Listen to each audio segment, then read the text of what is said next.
हमने उसमें हमारे पास अब जो बेस एंगल है वो क्या होना चाहिए, 30 होना चाहिए।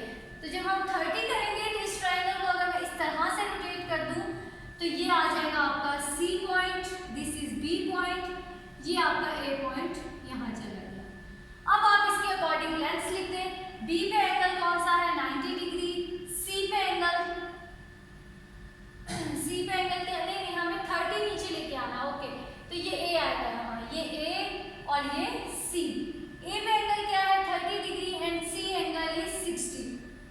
Length B to A is C, A to C length is B and B to C length is square root B square minus A square.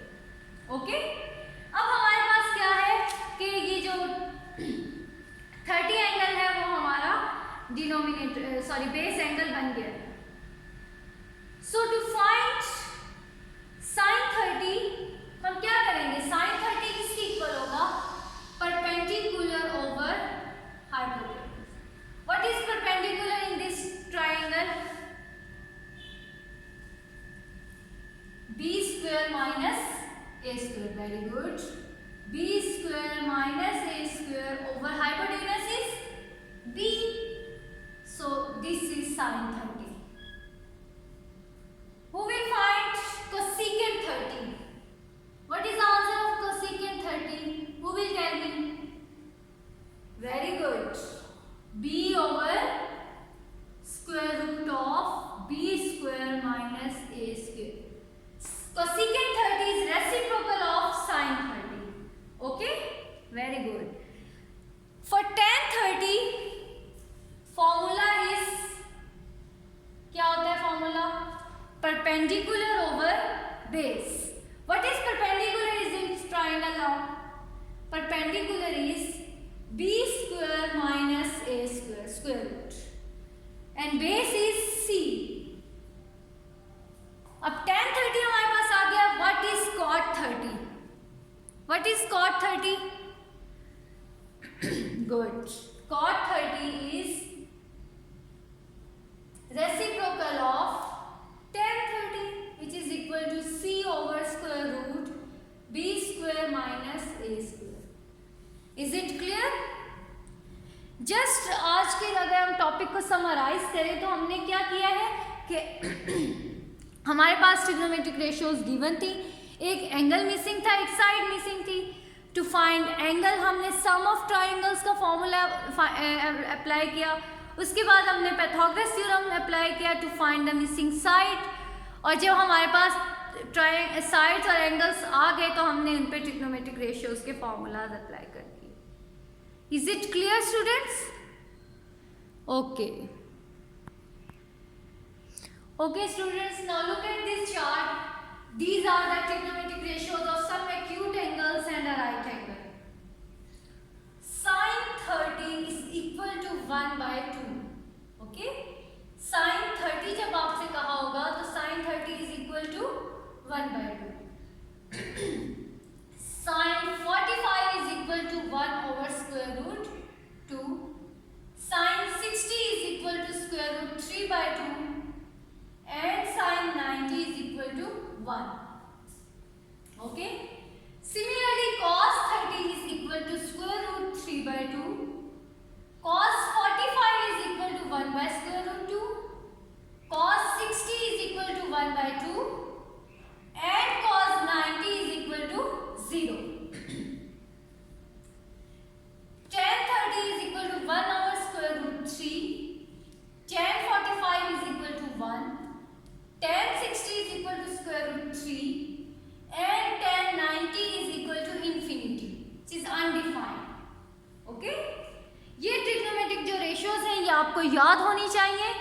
आप ये साइन कॉस टैन की मैक्सिमम में जो चार लिखी हुई है मैंने, ये आप सबने ऑरली याद कर लेनी है। Okay?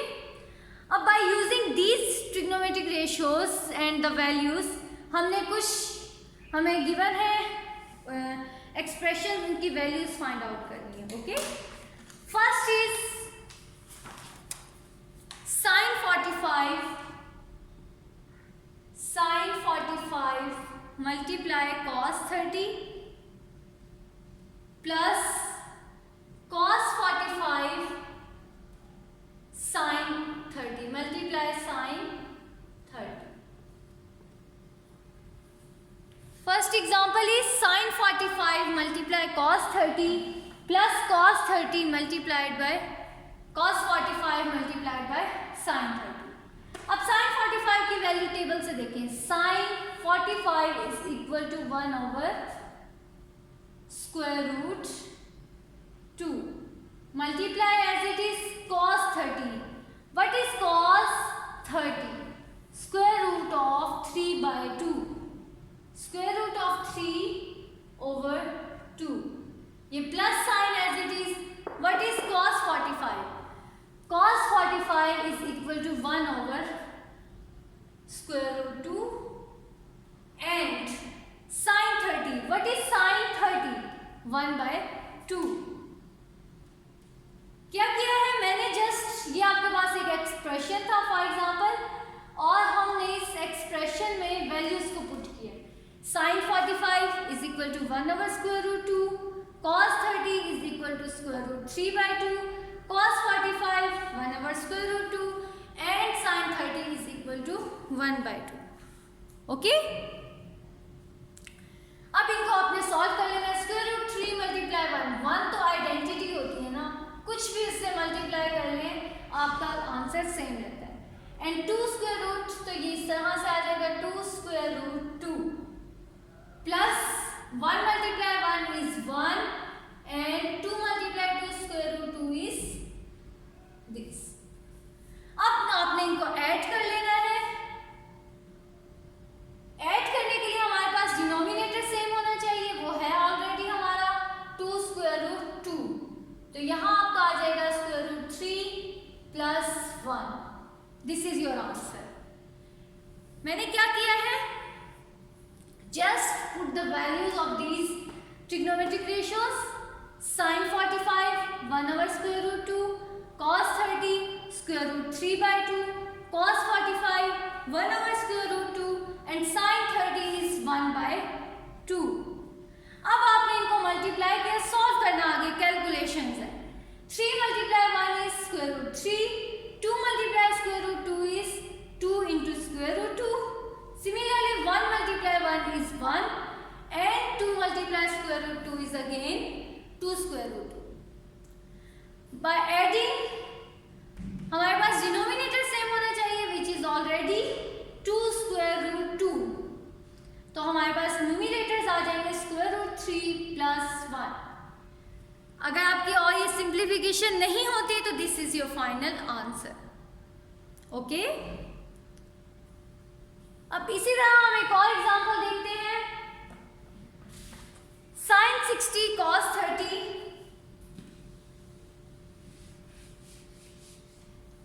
sin 60 cos 30 minus sin 60 cos 30 degree minus cos 60 degree multiply sin 30 degree. Okay, sin 60 cos 30 minus cos 60 sin 30.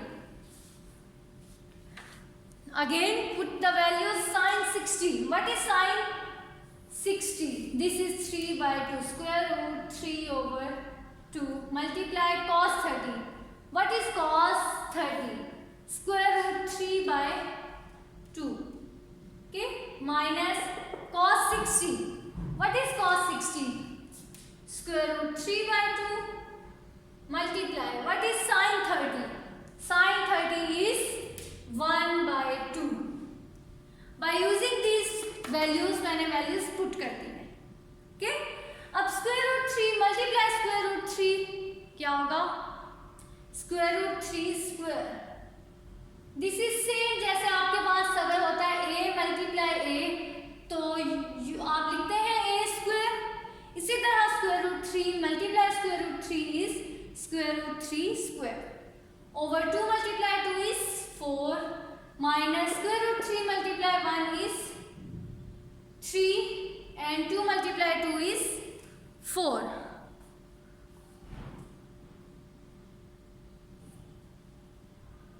Okay, students, cos 60 is हमने मिस्टेकनली लिख दिया है स्क्वायर रूट 3/2, तो यहाँ भी आएगा 1 मल्टीप्लाई 1 इज 1। अब ये स्क्वायर और ये स्क्वायर रूट कटिंग हो जाएगा, 3/4 minus 1/4। For subtraction denominator should be same, which is already same, तो हम क्या करेंगे 4 × 3 - 1 विच इज इक्वल टू 2/4, और इसकी और कटिंग कर लें तो 1/2। So the answer of this expression is 1/2। Okay, thank you students. अगर आपके पास कोई साइन नहीं होगा, for example 2 sin 60 cos 60, it means these are they are multiplying, 2 multiply sin 60 multiply cos 60।